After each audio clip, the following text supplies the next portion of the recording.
As a youngster, I wasn't quite sure, did I want to be a pianist? Did I want to be a painter? Did I want to be a doctor? I was always busy making something, doing something, drawing something. When I went to public school, I was introduced to oil paints, painting flowers and things that were available in the classroom. And then finally, I was chosen to go to Music and Art High School, where I could either study art or I could study music. There's a certain frustration when you create and when you recreate. What I found was so tremendously exciting about art was that I was creating. What I didn't find so interesting in music at first was the fact that I had to adhere to the printed page. And that was difficult for me. When we first started playing as a two-piano team, we were at the Ritz-Carlton in Atlantic City. And we were playing some silly little piece by Paul Dini called the Valse Poupée or something. And Melvin was so meticulous as a student, better than I in the beginning. And not at the end? No. But what happened is, in this silly little piece, there was a forte and a mezzo piano and a this and such. And this was a transcription of that silly little piece. And Melvin was a stickler. So he said, I want to hear you play your part independently before we put it together.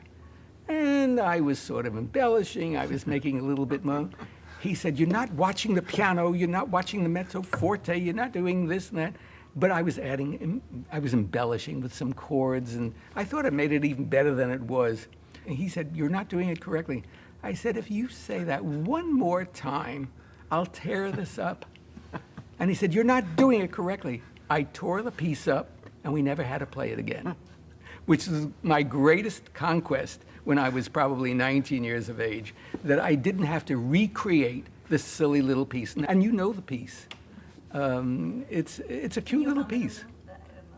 It goes, oh, wait, let's see. You're not playing it forte enough. Oh, okay. That's better. Something. It goes some silly little Italian piece.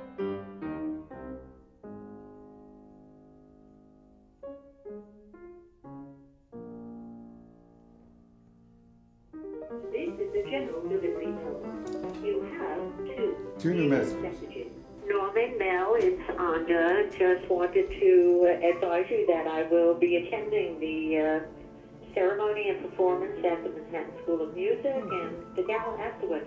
Talk to you soon, I hope. Bye. Very good. Message recorded on June 4th at 2:31 p.m. Melvin, it's George Mills returning your call, and just to confirm, I'm very much looking forward to tomorrow evening at 7 at the Friars Club. Talk to you later.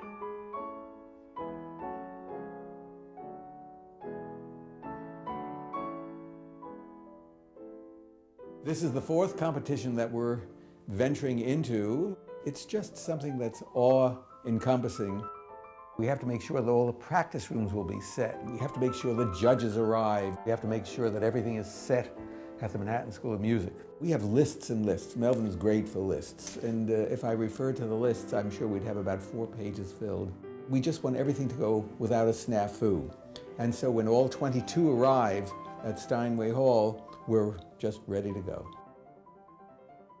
We've never used the word that, let's say, we're nervous. When we played at a concert for 45 years, somebody would come backstage, are you nervous? And we would always say, no, we're concerned.